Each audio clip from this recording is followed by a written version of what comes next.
ఈ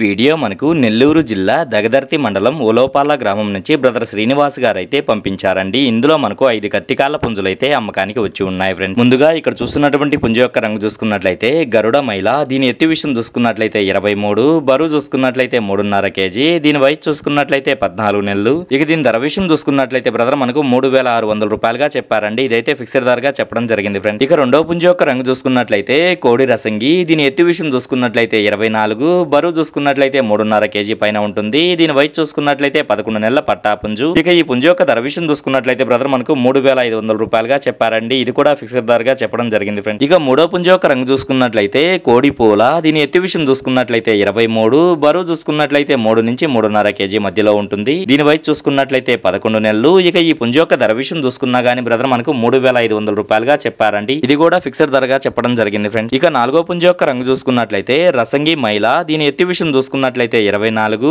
బరువు చూసుకున్నట్లయితే 3.5 kg, దీని వయసు చూసుకున్నట్లయితే 10 నెలల పట్టా పుంజు. ఇక ఈ పుంజు యొక్క ధర విషయం చూసుకున్నట్లయితే బ్రదర్ మనకు 3,700 రూపాయలుగా చెప్పారండి. ఇది కూడా ఫిక్స్డ్ ధరగా చెప్పడం జరిగింది ఫ్రెండ్స్. ఇక ఆఖరిగా ఐదో పుంజు యొక్క రంగు చూసుకున్నట్లయితే అబ్రాస్. దీని ఎత్తి విషయం చూసుకున్నట్లయితే 22 నుంచి 23 ఉంటుంది. ఇది భీమవరం క్రాస్ లో పడిన పుంజుగా చెప్పారండి. ఇక దీని బరువు విషయం చూసుకున్నట్లయితే 2.5 నుంచి 3 kg మధ్యలో ఉంటుంది. ఇది కూడా 10 నెలల పట్టా పుంజుగా చెప్పారండి. ఇక దీని ధర విషయం చూసుకున్నట్లయితే బ్రదర్ మనకు 2,800గా చెప్పారు. ఇది కూడా ఫిక్స్డ్ ధరగా అయితే చెప్పారండి. ఇక వీటి రవాణా విషయం చూసుకున్నట్లయితే ఆంధ్ర మరియు తెలంగాణలో కొన్ని పాసిబుల్ ఏరియాస్కి అయితే పంపించగలము. రవాణా ఖర్చులు అనేది మీరే పెట్టుకోవాల్సి ఉంటుందని బ్రదర్ మనతో చెప్పారండి. ఈ వీడియో చూస్తున్న మీలో ఎవరికన్నా ఈ పుంజులు నచ్చి ఖచ్చితంగా తీసుకోవాలనే ఉద్దేశం మీ మనసులో ఉన్నట్లయితే బ్రదర్ యొక్క ఫోన్ నెంబర్ నేను టైటిల్లో ఇస్తానండి. అక్కడ చూసి బ్రదర్కి కాల్ చేసి మరి ఏదన్నా డౌట్స్ ఉన్నా క్లియర్ గా మాట్లాడి నచ్చితే తీసుకోవచ్చు.